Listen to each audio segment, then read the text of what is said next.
अस्सलामुअलैकुम फ्रेंड्स, आज मैं आपको द ग्रेट सल्जूक एपिसोड 34 जो कि इनकी लास्ट एपिसोड है सीज़न 1 की, उसका पार्ट नंबर 1 उर्दू में ओवरव्यू कराने जा रहा हूँ। तो आपने वीडियो के एंड तक लाजमी देखने हैं, इसके और भी बहुत सारे पार्ट्स अपलोड किए जाएंगे। तो शुरू करते हैं अपनी वीडियो को। दोस्तों, इस एपिसोड के आगाज़ में आप देख सकते हैं हसन सबा और उनके सिपाही बाशुला खातून और बातूर एल्ब का रास्ता रोक लेते हैं। तो बाशुला खातून बातूर एल्ब से पूछती है, ये क्या बात है, क्या आप भी इस शैतान के साथ मिले हुए हो? तो इस पर बाशुला खातून कहती है कि मैं हसन तुम्हें मार डालूंगी। इस पर बातूर एल्ब कहते हैं, रुक जाओ बाजी। तो बाशुला खातून कहती है कि इसने ज़रूर आपके लिए कोई जाल बिछाया था जो आप इसकी बातों में आ गए। तो इस पर हसन सबा कहते हैं, बड़ों की बातें सुनना बहुत अच्छी बात है बातूर एल्ब, लेकिन अब बहुत देर हो चुकी है। दोस्तों, फिर बातूर एल्ब पूछते हैं इसका क्या मतलब है। फिर बाशुला खातून और बातूर एल्ब के तमाम सिपाहियों पर पीछे से तीर बरसते हैं और वो तमाम सिपाही उसी वक्त शहीद हो जाते हैं। दोस्तों, झाड़ियों में हसन सबा के कुछ आदमी छुपे होते हैं और वो एकदम निकल आते हैं। हमला करने के बाद वो बाशुला खातून और बातूर एल्ब को घेर लेते हैं। दोस्तों, इसके बाद हसन सबा कहते हैं बातूर एल्ब और बाशुला खातून को कि आपको मैंने जिस तरह मुसीबत में फंसाया है, ये तो अभी आगाज़ है। आपकी मौत के बाद इस पूरी सल्जूक सल्तनत पर आग लग जाएगी। तो ये देखकर बातूर एल्ब गुस्से में आते हैं और कहते हैं कि मैं तुम्हारा सर तन से जुदा कर दूंगा। वो आगे बढ़ने वाले होते हैं कि पीछे से हसन सबा का आदमी बातूर एल्ब पर वार कर देता है और वो ज़ख्मी हो जाते हैं। दोस्तों, वो ज़मीन पर गिर जाते हैं। पीछे से हसन सबा के आदमी बाशुला खातून पर भी तलवार रख देते हैं। जिस आदमी ने बातूर एल्ब को ज़ख्मी किया होता है वो इनका एक ख़ास आदमी होता है। वो कहते हैं कि मैंने तुम्हें अपने सगे बेटे की तरह पाला है, मगर तुमने मुझसे गद्दारी की है। इसके बाद बाशुला खातून बातूर एल्ब को कहती है कि आप अपनी फ़िक्र करो, उम्मीद है कि आप बच जाओगे।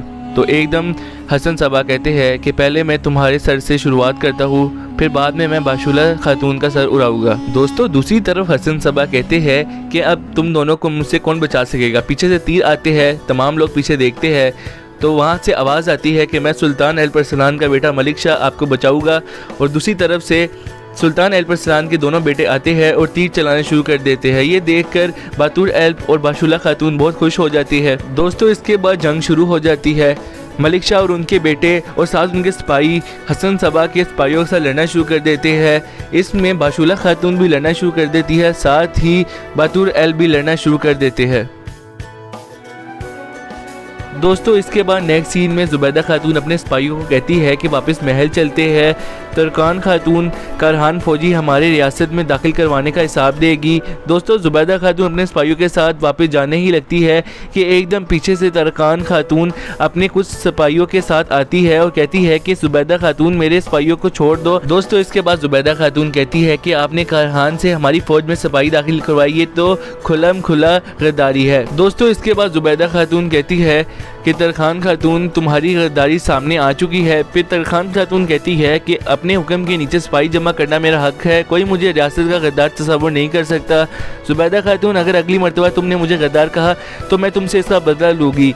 पीछे से तरखान खातून का सिपाही कहता है, तरकान खातून ठीक कह रही है, आपने इनके सिपाही गिरफ्तार करके हमारे लिए बहाना बना रही हो। दोस्तों, जुबैदा खातून कहती है कि आपकी गद्दारी की चाल सामने आ चुकी है। आखिर में वो कहती है कि तुम सुल्तान के सामने पेश होगी और वो फैसला करेगी क्या तुम गद्दार हो कि नहीं। दोस्तों, नेक्स्ट सीन में आप देख सकते हैं जंग शुरू हो जाती है। मलिक शाह और हसन सबा आपस में लड़ना शुरू कर देते हैं। दोनों आपस में बहुत अच्छी तरह लड़ रहे होते हैं। मलिक शाह हसन सबा को ज़ख्मी कर देते हैं और उनका अंगूठा काट देते हैं। दोस्तों, मलिक शाह ने हसन सबा पर इतनी ज़ोर का वार किया होता है कि उनकी तलवार भी गिर जाती है। फिर आगे बढ़ के मलिक शाह हसन सबा का सर उड़ाने ही लगते हैं कि एकदम पीछे से उनके सिपाही मलिक शाह पर तीर चला देते हैं। दोस्तों, मलिक शाह को झटका लगता है जिसकी वजह से थोड़ा पीछे होते हैं। उतनी देर में हसन सबा के बाकी सिपाही मलिक शाह के सामने खड़े हो जाते हैं। मलिक शाह उन सिपाहियों को मारना शुरू कर देते हैं। उतनी देर में जो बाकी कुछ सिपाही होते हैं हसन सबा के, वो उनको झाड़ियों में ले जाते हैं और भागने की कोशिश करते हैं। दोस्तों, मलिक शाह उन तमाम आदमियों को मार देते हैं और हसन सबा भागने में कामयाब हो जाते हैं। फिर मलिक शाह के दोनों बेटे भागते भागते मलिक शाह के पास आते हैं और कहते हैं कि सुल्तान, आप ज़ख्मी है, हमें आपको फ़ौरन महल लेकर जाना पड़ना है ताकि आप ठीक हो सके और आपका ज़ख्म बहुत गहरा है। लेकिन मलिक शाह उनको मना कर देते हैं और कहते हैं कि आप फ़ौरन हसन सबा का पीछा करो, मैंने उसकी उंगली काट दी है, वो ज़्यादा दूर तक नहीं जा सकता। फिर मलिक शाह के दोनों बेटे सिपाहियों को लेकर जंगल की तरफ रवाना हो जाते हैं। बाशुला खातून बतूर एल्ब को कहती है कि भाई क्या आप ठीक है? तो बतूर एल्ब कहती है बाजी मैं अब बेहतर हूँ। दोस्तों इसके बाद बाशुला खातून, बतूर एल्ब और भी बहुत से कुछ सिपाही मलिक शाह के पास आ जाते हैं। मलिक शाह कहते हैं कि मैं उन सबके सर काट दूंगा। बतूर एल्ब कहते हैं हसन सबा के वरगलाने पर मैं यहाँ आ गया था। दोस्तों इसके बाद बतूर एल्ब सुल्तान मलिक शाह को कहते हैं कि मैंने आपके खिलाफ नफरत की वजह से हसन सबा का साथ दिया। बतूर एल्ब कहते हैं लेकिन मुझे बहुत अफसोस है, मैं गद्दारी के घरे में कूद गया। दोस्तों सुल्तान मलिक शाह कहते हैं कि अच्छा हुआ आप गद्दारी के घरे से बच निकले। दोस्तों इसके बाद मलिक शाह बतूर एल्ब को कहते हैं कि फ़ौरन आपको इलाज की ज़रूरत है, हम आपको कबीले भेजते हैं ताकि इलाज किया जाए आपका। फिर वो अपने सिपाहियों को कहते हैं कि फ़ौरन बतूर एल्ब को कनक कबीले लेकर जाया जाए ताकि उनका इलाज हो सके। दोस्तों इसके बाद मलिक शाह कहते हैं आप कचाक शोहदा को भी इज्जत के साथ दफन कर दे। दोस्तों इसके बाद बतूर एल्ब सिपाहियों के साथ मिल के कबीले की तरफ रवाना हो जाते हैं और बाशुला खातून मलिक शाह को कहती है कि मुझे अंदाज़ा नहीं था ख़त मिलने के बाद आप यहाँ आएंगे। दोस्तों इसके बाद नेक्स्ट सीन में हमें किले का सीन दिखाया जाता है जिसमें हाजी साहब और सुल्तान मलिक शाह आपस में बात कर रहे होते हैं। हाजी साहब सुल्तान मलिक शाह को कहते हैं आपने कहा बतूर एल्ब के साथ बात करने की अब ज़रूरत नहीं रही। फिर हाजी साहब सुल्तान से पूछते हैं अगर हम बतूर एल्ब से बात नहीं करेंगे तो फिर हम क्या करेंगे। दोस्तों इसके बाद जवाब में मलिक शाह कहते हैं कि जब अल्फाज ख़त्म हो जाते हैं तो फिर तलवारें बोलती है। दोस्तों फिर मलिक शाह कहते हैं कि हम बाशुला खातून को बचाने के लिए जाएंगे, चाहे तलवार उठानी पड़े हम फिर भी नहीं छोड़ेंगे। दोस्तों इसके बाद रिकैप ख़त्म हो जाता है और सुल्तान मलिक शाह बाशुला खातून कहते हैं कि मैंने कबीले में कासिद भेजा था कि चाक मसले की वजह से तुम्हें महल बुलवाया था। दोस्तों इसके बाद सुल्तान मलिक शाह कहते हैं बाशुला खातून जब मेरा कासिद वहां पहुंचा था तब तक तुम वहां से चली गई थी। दोस्तों बाशुला खातून सुल्तान मलिक शाह से पूछती है कि आप मुझे महल बुलाना चाहते थे, इस तरह तो जंग छिड़ जानी थी। दोस्तों बाशुला खातून कहती है कि मैं जंग को रोकने की वजह से चली गई थी, मुझे ये मालूम नहीं था कि आप मेरे पीछे मुझे बचाने आ जाएंगे। दोस्तों इसके बाद सुल्तान मलिक शाह कहते हैं अपने सिपाही को कि किचाक को हमारे खिलाफ उकसाने वाले और कोदिल मुहिम को देर करवाने वाले बातिनी लोग हैं। फिर वो कहते हैं मुजाहिदों को चारों तरफ बातिनियों का शिकार करने के लिए फैला दो और सबके सरों को काट के उनका ठिकाना उनके सरों पर गिरा दे। इसके बाद सुल्तान मलिक शाह कहते हैं कि अब हम कोदिल को फतह करने के लिए निकलने लगे हैं। इसके बाद सुल्तान मलिक शाह कहते हैं कि एक पंजे से हम बातिनियों को और दूसरे पंजे से कुफार को दबोच के खत्म कर देंगे। दोस्तों इसके बाद सुल्तान अपने सिपाहियों और बाशुला खातून के साथ निकल पड़ते हैं। दोस्तों इसके बाद नेक्स्ट सीन में हसन सबा और उनके दोस्त सिपाही जंगल की तरफ भाग रहे होते हैं और कहते हैं कि हमें जल्द से जल्द भागना चाहिए, कहीं ऐसा ना हो मलिक शाह और उनके सिपाही हमारा पीछा करते हुए यहाँ आ जाए। हसन सबा कहते हैं कि तुमने मेरी उंगली काट दी और मुझे सबसे बड़ा दुख दिया मलिक शाह। दोस्तों इसके बाद हसन सबा कहते हैं कि मलिक शाह मैं तुमसे इसका लाजमी बदला लूँगा। दोस्तों इसके बाद हसन सबा अपने आदमियों को कहते हैं कि जल्दी पनाह वाली गार में जाकर मलिक शाह के खिलाफ सबसे आखिरी हमला तैयार करते हैं। दोस्तों इसके बाद मलिक शाह उनके बेटे और कुछ सिपाही हसन सबा का पीछा कर रहे होते हैं और उसको तलाश कर रहे होते हैं। दोस्तों इसके बाद जंगल में उनके सिपाहियों को चलते चलते जमीन पे खून गिरा हुआ नजर आता है। उनका सिपाही घोड़े से उतरता है और खून को देखता है तो वो ताज़ा होता है। वो अहमद सांचार को कहते हैं कि यहाँ से निशानात हमें मिल रहे हैं।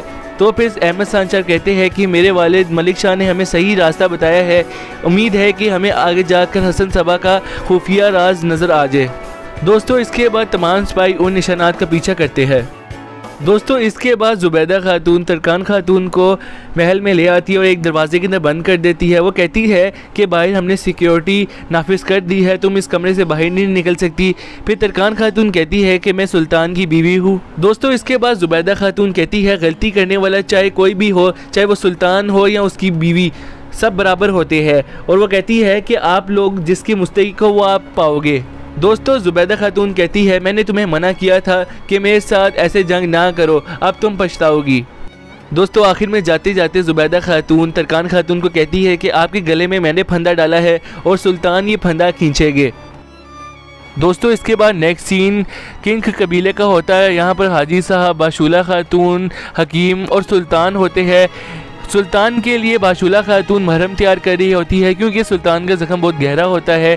सुल्तान हाजी साहब से पूछते हैं कि अब हम लोग कोदिल को फतह करने के लिए निकले, आपने एलची भेज दिया है जैसे कि हमारी रवायात के मुताबिक। दोस्तों इसके बाद हाजी साहब कहते हैं सुल्तान सबसे पहले आपके ज़ख्म ठीक हो जाए। दोस्तों इसके बाद सुल्तान गुस्सा होकर कहते हैं मैंने आपसे पूछा है कि आपने कोदिल के लिए एलची भेजा है। दोस्तों इसके बाद सुल्तान हकीम को कहते हैं कि इस तीर को मेरे जिस्म से निकालो, और फिर हाजी साहब कहते हैं एलची जहाद के उसूल के मुताबिक मित्र को इस्लाम कबूल करने की दावत देगा। अगर उसने कबूल नहीं किया तो ज़िंदगी बचाने के लिए किला तस्लीम करेगा, वो भी कबूल नहीं किया तो किला जहाद लड़ के हासिल करेंगे, लेकिन मुमकिन है कि वो खुद तस्लीम नहीं करेगा।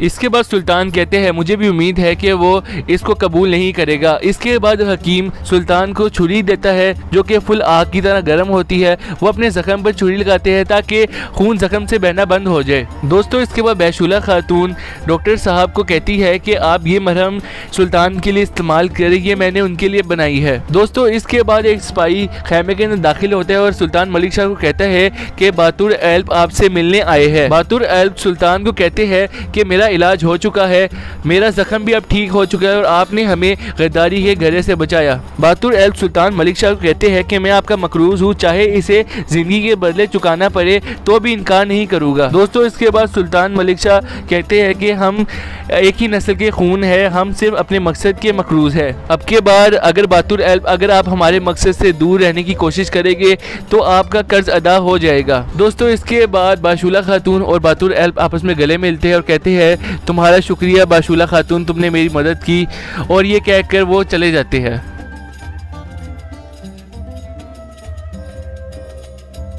दोस्तों इसके बाद बाशुला खातून सुल्तान को कहती है चूंकि किचाक का मसला हल हो चुका है, अब मैं कबीले में रहना चाहती हूँ। फिर सुल्तान कहते हैं नहीं, तुम्हारी जगह महल में है। फिर वो कहते हैं सांजार के साथ ये बहादुर, मेहनती और अपने काम में माहिर खातून मौजूद है।